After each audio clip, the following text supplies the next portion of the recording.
Donc l'idée aujourd'hui, c'est de vous montrer comment on travaille sur les interactions entre un MES, donc MES Manufacturing Execution System, donc logiciel de suivi de production, avec les automates. Donc l'objectif étant de récupérer des informations émanant des automates Siemens pour pouvoir les mettre en œuvre dans un MES. Voilà, donc ça c'est l'objet de la présentation qui va être menée par Fad. Moi je vais faire une petite introduction. Donc chez VRM, donc, vous connaissez sûrement la ligne Hermaflex, qui est notre ligne de production didactique. Donc il y a une ligne qui a déjà une grosse vingtaine d'années, mais qu'on met à jour en continu en intégrant des robots, des AGV, des dernières générations d'automates, etc., etc. Donc on a une grosse base de clients sur cette ligne-là, dont certains nous ont contactés dans une problématique d'industrie 4.0 pour, je dirais, amener des technologies digitales sur ERM et en particulier sur la digitalisation des postes de travail sur Hermaflex.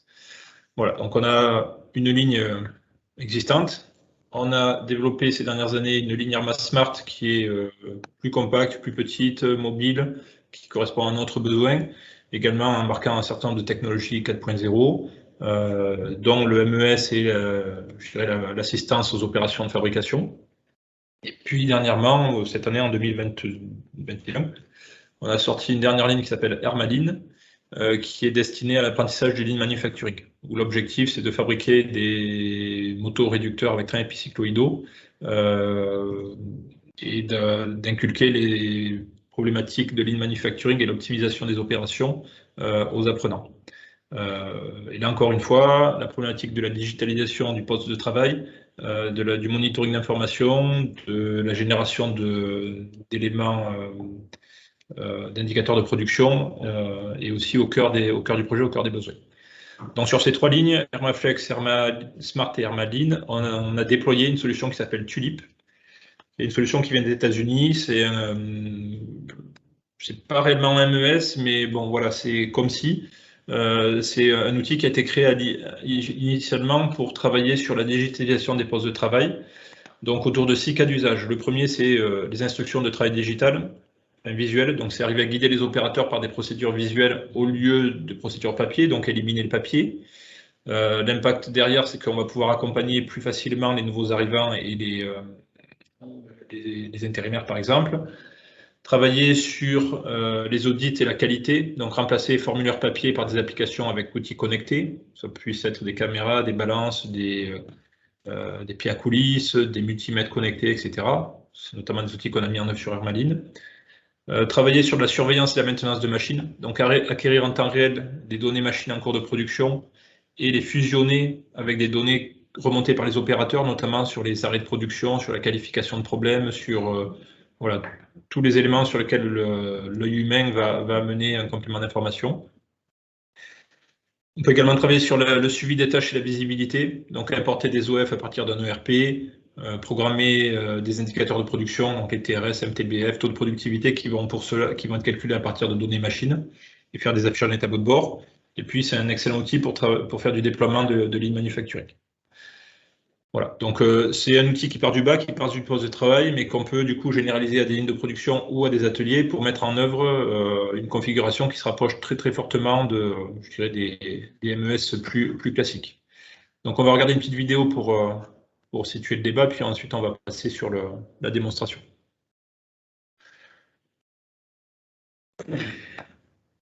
Voilà, donc là vous avez une vidéo sur une installation qui est au CFA d'Istres, dans les Bouches-du-Rhône, avec une ligne Hermaflex sur laquelle on a déployé Tulip comme outil de MES, donc pour travailler sur les thèmes qui ont été précédemment cités. Voilà, le principe de Tulip, c'est qu'on va être à l'interface entre les opérateurs, les machines et les logiciels de gestion type ERP. Donc on est vraiment, nous, sur les couches automatisme, en lien avec les machines. Donc là, dans cet exemple-là, on a lancé une production via une saisie d'ordre de fabrication, donc il se fait sur l'écran que vous avez ici. On va définir un OF, un numéro d'OF. Ensuite, on va renseigner sur l'interface Tulip soit manuellement les informations d'OF, soit les récupérer depuis le logiciel de gestion de l'entreprise, On va configurer la ligne ArmAFEX sur les systèmes qui doivent être utilisés pour faire la fabrication de l'OF. Et puis, on va confirmer cette OF. On a un écran qui s'ouvre où on voit les différentes machines qui sont utilisées. Donc, les croix sont celles qui doivent être mises paramétrées pour la production. Donc là, on a des guidances des opérateurs. Donc, jusque-là, il n'y a pas de connexion machine, mais on va guider les opérateurs pas à pas pour faire les passages dans les bons formats de production. Jusqu'à les amener à préciser au logiciel de MES, donc Tulip, que la machine est prête à fabriquer. Voilà. Donc là, on voit un exemple de mise en place de dosage de granulés sur la polyprod. Et suite à la procédure, on va valider est-ce que la machine est prête ou pas. Donc pareil, on peut mettre en énergie les machines suivant les indications qui sont données. Donc vous voyez sur les écrans à droite, on retrouve les éléments de l'OF et à gauche, les indications visuelles sur les adaptations, sur les procédures et les opérations à réaliser. Donc là, on retrouve des vues de pupitre qui expliquent manuellement comment on va faire la configuration du pupitre. Donc là, on est encore en phase de configuration de production, assistance digitale des opérateurs. Voilà. Donc là, on avance sur les différentes étapes. On va sélectionner le fonctionnement en automatique, en pas à pas, les paramétrages de dosage, le nombre de tours de vis pour les granulés, etc. Donc là, on voit que la machine polyprod a été paramétrée. Et puis derrière, on peut s'attaquer aux autres machines. Donc là, en l'occurrence, un robot 6 axes de mise en carton et barquette. On retrouve encore une fois l'OF et puis les indications de paramétrage de production qui se retrouvent sur la partie gauche. Il y a un bouton besoin d'aide qui permet d'envoyer des emails à un responsable si on est bloqué sur une procédure ou s'il y a un problème sur la machine. On peut avoir des boutons de déclaration de défaut, d'amélioration de procédure, etc., etc. On retrouve des éléments de réglage de parties opératives. Voilà. Donc là, réglage de rive, réglage des morts du robot, utilisation d'un réglé pour travailler sur les Anthrax entre les ventouses. Est-ce que la machine est prête? Oui, on fait la configuration de l'IHM, donc ça, l'image de la première machine. Et puis, on va arriver, normalement, sur les étapes qui viennent, sur la partie production. Voilà, je passe un petit peu. Donc là, nos machines sont paramétrées. Et ici, on recommence à voir les écrans de visualisation de la production. Donc via les capteurs, les données capteurs qui passent par les automates et qui sont remontées via un serveur OPC-UA sur Tulip, on va être capable de générer des indicateurs de production, les taux de rebut, voilà. Donc tout ça, tous ces indicateurs sont paramétrables. Donc ça veut dire que c'est nous qui les avons créés dans le logiciel. Sur la base de formules classiquement utilisées dans les usines. Ici, on voit un écran de déclaration de rebut. Donc, c'est là où on va qualifier, l'humain va qualifier des problèmes qui se passent sur la machine, et ce qui va permettre derrière de fusionner des données venant de la machine avec des données venant des opérateurs. Donc ici, vous voyez, on a 18 rebuts, et puis sur les types d'arrêts, on a arrêt pneumatique, arrêt fin de cycle, etc., etc. Donc là, on est vraiment sur une capacité de récupérer les données automates et de les fusionner avec des données opérateurs. Voilà, déclaration d'un arrêt de production, donc même chose. Là, on a un écran de déclaration d'arrêt de production. On déclare l'heure, on déclare la machine concernée, le type d'arrêt, on peut prendre une photo, on peut faire une description de l'arrêt, ainsi de suite.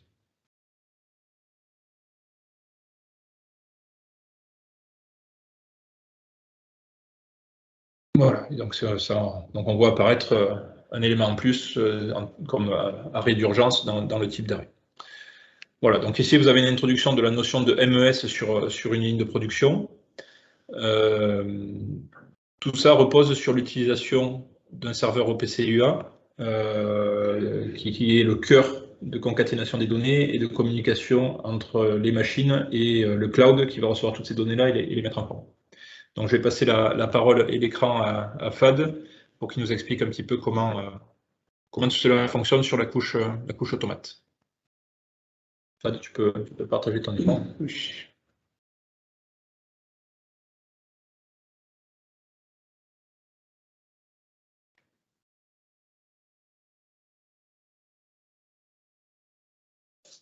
C'est bon. C'est bon.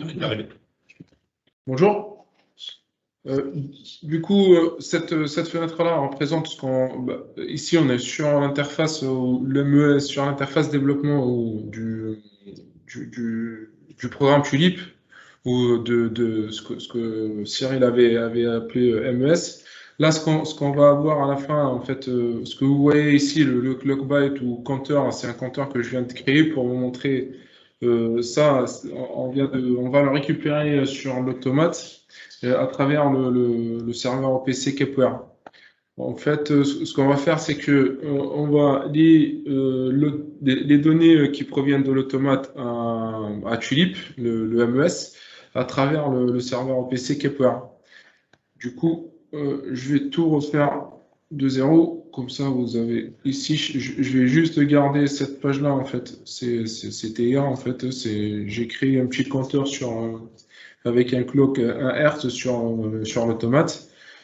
On pourra le faire avec n'importe quel autre programme de la ligne Armaflex sur Armasmart, mais là, vu que on va dire les automates ne sont pas compatibles, je vais juste vous montrer avec un simple compteur.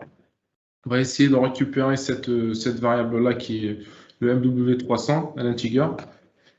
Du coup, pour cela, on va aller créer la machine dans le serveur OPC Kepware. On va dire c'est le serveur qui va faire l'intermédiaire entre Tulip et l'automate pour pouvoir récupérer des données directement sur les machines. Là, on va aller créer le channel. C'est le protocole de communication Siemens TCP/IP Ethernet. Siemens.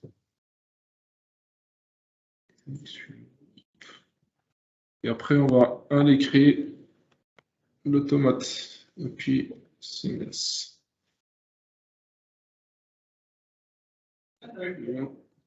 On travaille avec un S7200. L'adresse IP, c'est 192.168.0.1.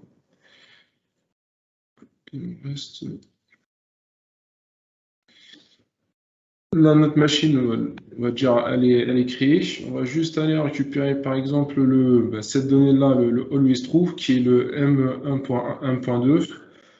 On clique dessus, new tag. On va dire, par exemple, c'est un always true. Là, on a juste à insérer, on va dire, l'adresse de cette variable-là dans l'automate.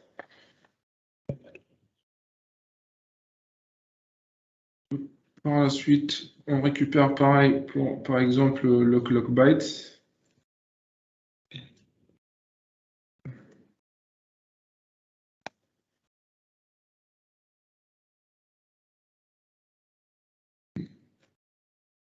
Clock byte MB0, si je ne me trompe pas, c'est ça. OK. Et finalement, on va dire qu'on va utiliser le compteur, le MW3.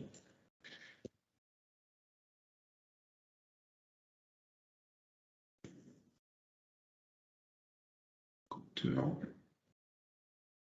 W3. Une fois qu'on a créé toutes nos variables qu'on veut récupérer de l'automate, on va aller récupérer ce qu'on appelle l'adresse URL du serveur Kepware. Et cette adresse-là, on va l'utiliser par la suite dans Tulip pour qu'il puisse aller récupérer ces données-là du serveur OPC. Pour cela, on va aller dans OPC UI configuration. Il suffit de récupérer cette URL-là opc.tcp avec l'adresse IP. Et au lieu de l'adresse IP physique, on va utiliser l'adresse IP publique du PC. Maintenant, on va aller dans l'MES, Tulip. Hop, on vient sur les machines, ce qui nous intéresse. On va aller créer le source de données qui sera, on va dire, le lien qu'on avait copié tout à l'heure du serveur PC Kepware. Source de données. On va aller créer cette source de données. Et bon, créer. Et par la suite,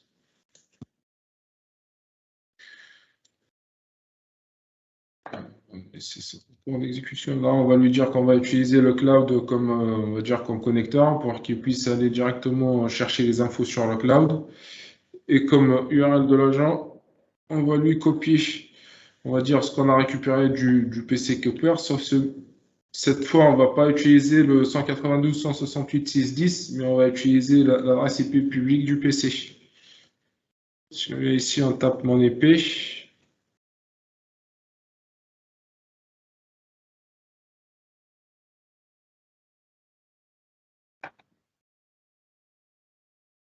Et là, je récupère mon adresse IP publique. Si on revient sur Tulip, au lieu d'avoir ça,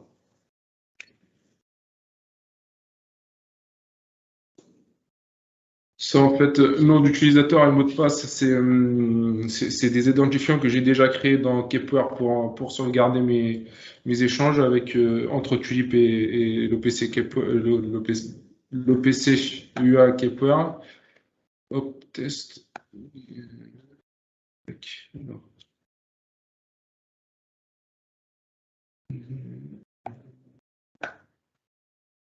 Si je fais ça, Tulip.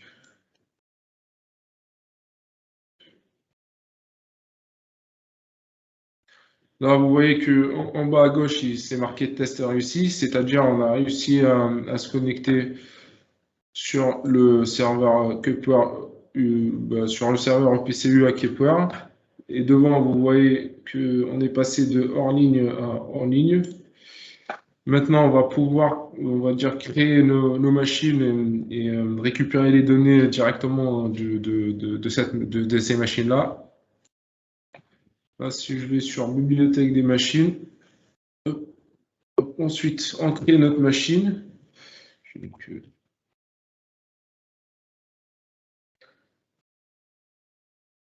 Machine démo.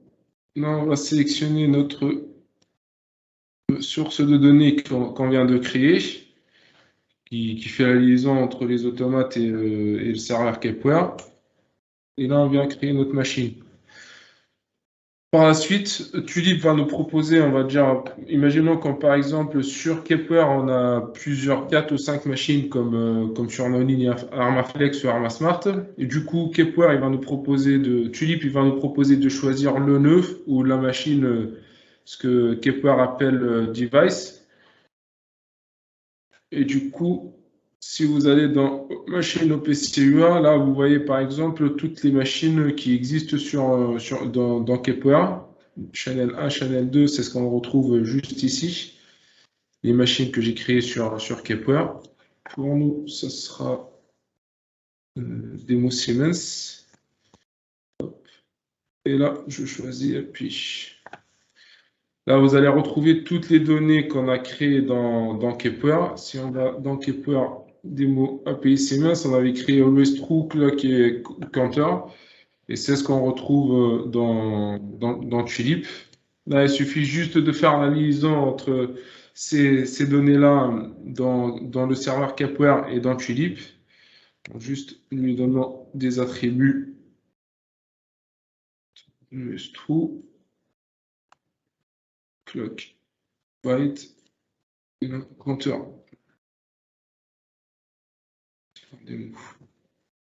On sauvegarde la machine et là, vous allez voir la progression en temps réel de ces données-là. Là, normalement, si on regarde côté automate, le compteur il est à 806, 807. Et côté Tulip, pareil, on est à 810. Le Always True, normalement on affiche la dernière entrée la dernière valeur de la variable. Et vu que Always True elle est toujours à 1, du coup c'est pour ça il n'affiche pas. On ne pourra pas la changer. On pourra juste créer une autre variable pour vous montrer.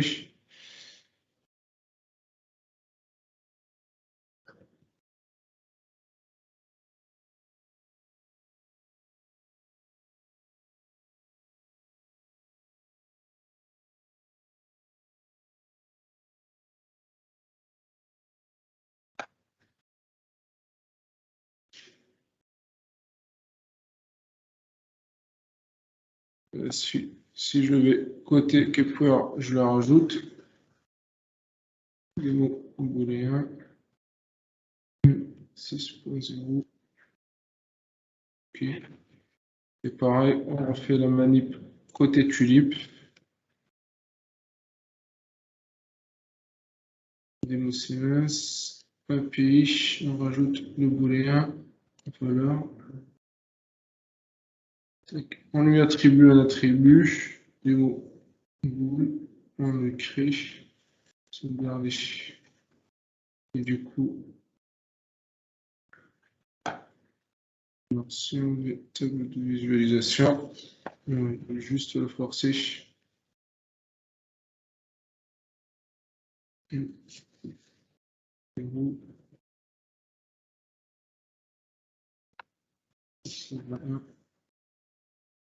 là, vous regardez, il est passé à 1. Si je le repasse à 0,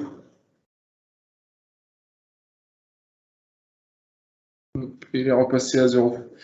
Et en fait, c'est ce qu'on va faire sur toutes les données quand on veut récupérer des machines. Et c'est ce qu'on fait sur toutes nos machines Armaflex et Armasmart.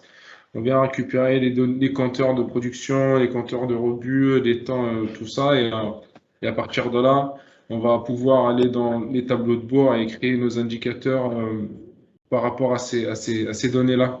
Si je regarde par exemple dans les PP30, fiabilité pour la ligne de prévision. C'est la polypro de la machine que vous avez vue tout à l'heure en vidéo, par exemple. Tout ce qu'on retrouve là-dedans, c'est une expression qui a été, on va dire, calculée à partir de ces données-là, récupérées à partir de l'automate directement entre automate, Kepler et Tulip. Après, par la suite, ces informations-là pourront être aussi utilisées dans les applications directement. Par exemple, ici, si je me mets sur l'application que vous avez vue tout à l'heure dans la vidéo. Imaginons qu'on est là, je peux aller récupérer les données qu'on vient de créer de la machine.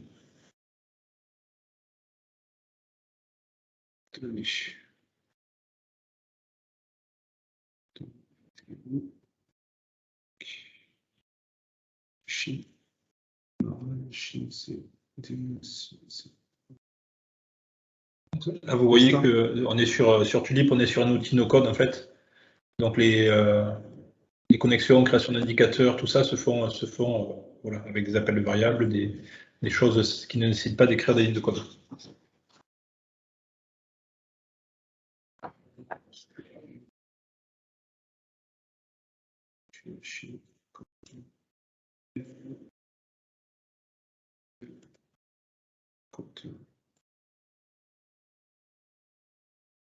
Par la suite, cette valeur-là, on va dire qu'on va l'afficher sur n'importe quelle page que vous avez créée par la suite dans votre application.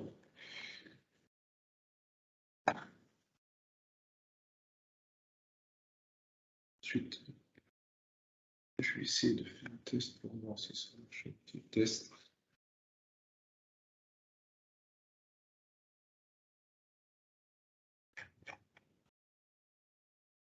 Donc au niveau pédagogique, vous voyez qu'on peut assez facilement amener des élèves à faire la chaîne numérique complète partant de la variable machine à remonter sur le serveur OPC-UA, sur le cloud, définition faire récupération de la variable dans l'interface cloud de Tulip, et ensuite création d'un écran ou modification d'un écran de monitoring ou de calcul d'indicateur de production. Là, côté automate, vous voyez, on est sur du 1120-21. Et pareil, côté Tulip, on est sur du 1125-26. C'est ce qu'en fait, on récupère directement de l'automate.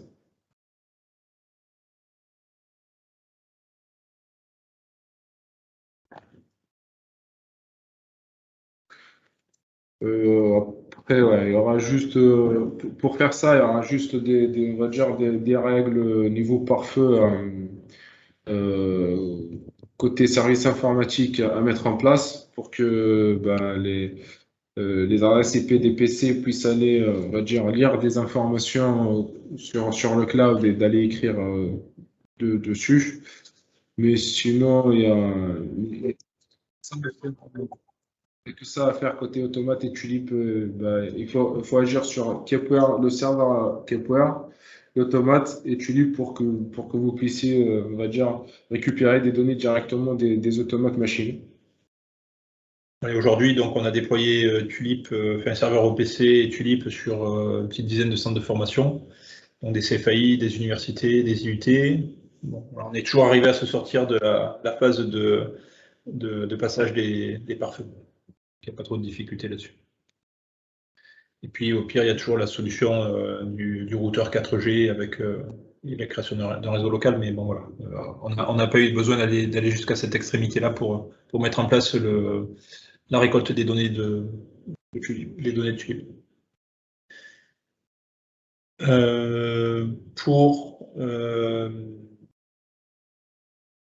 Sur Tulip, c'est un produit qu'on propose à la fois sur nos lignes de production, mais c'est quelque chose qui peut être aussi utilisé sur d'autres machines, puisque bon, Tulip c'est le logiciel de MES. Donc on peut vous accompagner sur la récolte de données d'une machine, la mise en place du serveur au PC, et vous former à la création des écrans d'assistance des techniciens ou de mise en place des indicateurs de production. Voilà, c'est aussi un exercice qui est intéressant. Par exemple, chez CFAI Dist, on avait travaillé avec eux sur la définition des indicateurs de production qui étaient souhaités. Donc on a mis en place toutes les formules mathématiques sur les variables qu'on devait récupérer sur les différents automates. Et après, c'est un groupe d'élèves qui a travaillé sur la création des indicateurs de production à partir des variables que nous avions définies et fait remonter. Voilà, alors si il nous reste 10-15 minutes, si vous avez des questions, écoutez, vous pouvez commencer à les poser. On allait très vite sur la démonstration, ce qui souligne la facilité de ce genre d'outils pour travailler sur la mise en place d'un MES. En attendant que les questions arrivent, on peut peut-être vous faire un petit tour un peu plus complet de Tulip. Donc Fad, est-ce que tu peux revenir sur l'écran de développeur? Voilà, en fait, Tulip, il y a trois types d'outils. Donc, c'est un outil cloud donc en HTML5. Là, on est sur l'écran qui est l'écran d'indicateur de production. Alors, on peut créer autant d'écrans qu'on veut. Et puis, c'est aussi des écrans qui peuvent être utilisés pour faire du management visuel dans les ateliers. Donc, on peut avoir une télé 65 pouces ou 55 pouces sur lequel vous projetez les indicateurs de production et les performances machines en cours de TP avec TP de production avec les élèves. Donc ça, c'est la partie où on va récupérer les données machines. Ensuite, on a une interface de développement, donc qui est, tu peux nous montrer, interface de développement sur lequel on va être amené à créer les pages d'assistance opérateur. Donc, sur cette interface, vous avez, alors nous, on a beaucoup d'applications, mais on peut récupérer des applications toutes faites de la librairie Tulip. Vous pouvez créer vos applications from scratch et puis on peut faire un mix des deux. Donc là, par exemple, vous avez donc sur l'écran, au cœur de l'écran, c'est ce qu'on va appeler l'écran qui sera vu sur le player, donc qui est l'écran utilisé sur tablette ou sur écran tactile au poste opérateur, au poste technicien. Sur la partie gauche, vous avez l'arborescence de tous les écrans d'une application ou de différentes applications. Sur la partie droite, vous avez les problématiques de création et récupération de variables avec les déclencheurs. Donc, déclencheurs qui peuvent permettre de renvoyer des informations sur des logiciels de gestion type ERP ou au contraire déclencher des actions à partir de valeurs remontées sur les capteurs. Et donc là, au milieu, c'est une sorte en résumant, c'est une sorte de super PowerPoint où on va créer des blocs, on va importer des photos, importer des vidéos, associer des variables à des blocs ou à des boutons. Et puis petit à petit, on va être amené à créer une procédure complète pour les techniciens. Voilà, donc c'est un travail qui est vraiment simple, accessible à tous. Moyennant un petit peu de formation, c'est un outil qui est très, très simple à utiliser. Qu'est-ce que j'ai oublié de dire? Oui, sur un des autres intérêts aussi du logiciel, ça peut être d'aller connecter des capteurs sur des machines. Donc imaginons des machines un petit peu anciennes sur lesquelles on n'a pas forcément de communication, protocole de communication sur l'automate, ce qui est très souvent le cas au niveau industriel. Le client ne veut pas remettre les mains dans le programme automate par peur de le perturber et d'avoir des arrêts de production. Donc dans ce cadre-là, on peut utiliser une passerelle IoT de chez Tulip ou d'un autre fabricant. On va connecter tout un ensemble de capteurs à cette passerelle IoT, des capteurs qui vont être redondants, donc qui peuvent faire du comptage, qui peuvent faire du suivi de température, du suivi de pression, de tout ce que vous voulez. Enfin, on va venir instrumenter les données vitales de la machine. Donc tous ces capteurs vont remonter les informations sur une passerelle IoT qui va ensuite, un peu comme le ferait un automate, renvoyer les passerelles, enfin les données sur le cloud. Donc ça peut être par exemple, vous pouvez par exemple utiliser les passerelles IoT, Edge IoT de chez Siemens ou d'autres. Et de la même manière, mise en place de serveurs OPC UA et redescente des données sur le MES. Bon. On peut aussi travailler, on a fait des applications sur la traçabilité. Donc, traçabilité RFID des productions. Donc, pareil, en utilisant Tulip, on arrive à suivre la traçabilité des produits qui sont fabriqués et on s'interface avec un ERP. Alors, sur des niveaux académiques, on utilise un ERP open source qui s'appelle Odoo. Donc, on a créé un connecteur entre Odoo et Tulip, ce qui vous permet de rentrer dans un jeu de mini-entreprise. On n'est plus seulement sur la mini-usine, on est sur la mini-entreprise, on lance des OF, on a des clients, on a des fournisseurs. On fait des BL, etc. etc. Voilà. Donc on a la chaîne numérique complète allant de l'ERP jusqu'à la ligne pour lancer les OF, récupérer les données machines, et puis en remontant les problématiques de traçabilité, de l'eau de production et tous ces aspects-là. Voilà pour la présentation de Tulip un peu plus large. Est-ce qu'il y a des questions des compléments d'information souhaités? Est-ce que vous voulez qu'on revienne sur des points qui sont allés un peu vite? Parce que c'est vrai qu'on est assez à l'aise sur ces sujets-là, donc on est passé peut-être rapidement sur un certain nombre de sujets, mais c'est le moment d'y revenir si vous le souhaitez. Au niveau des serveurs, donc OPC, alors là, nous, par habitude, on utilise le serveur Kepware. Bon, c'est un peu le couteau suisse de la communication, donc on peut récupérer des données sur différents protocoles et puis après les réinjecter par ailleurs. Siemens a aussi un serveur OPC, enfin, il y a pas mal de serveurs OPC sur le marché. Donc là, pareil, si vous avez vos habitudes, vous pouvez utiliser le serveur de votre choix ou des partenariats, travailler avec le serveur Siemens, il n'y a pas de contre-indication sur le sujet.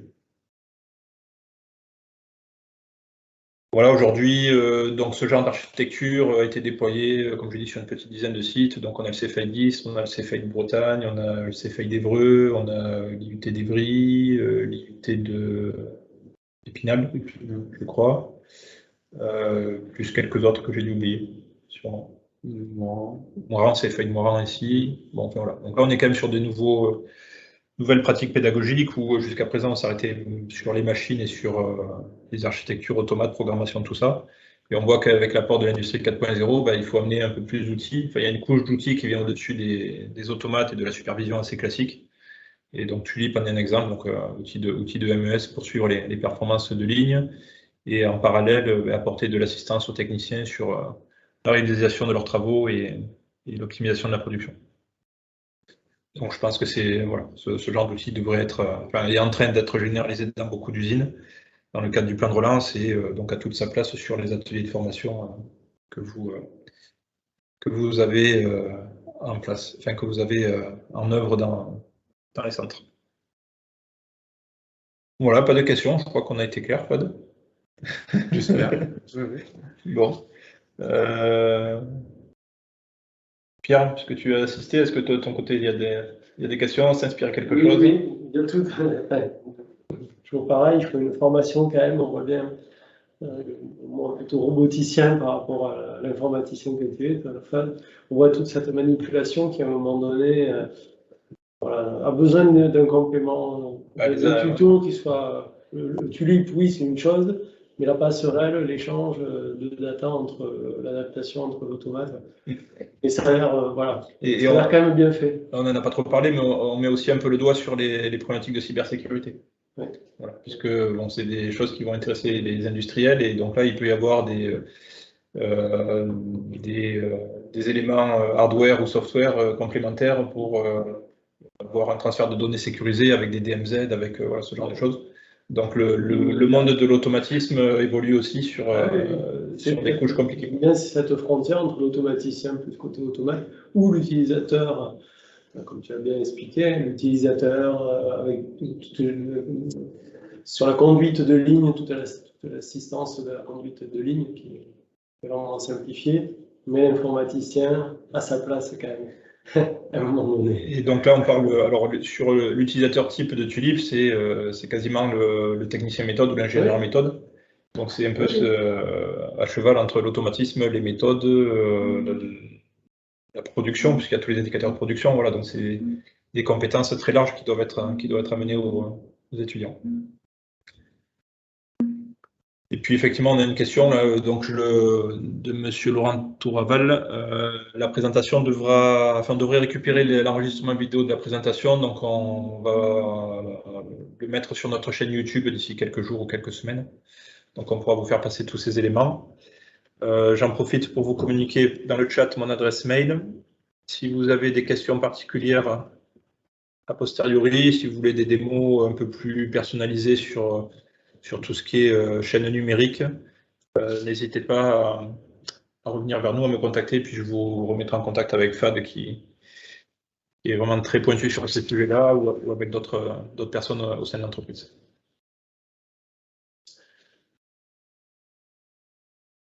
Anne, je crois qu'on est arrivé au bout, on est même en avance de 5 minutes. Donc je ne sais pas si tu veux dire un petit mot ou si on arrête la session.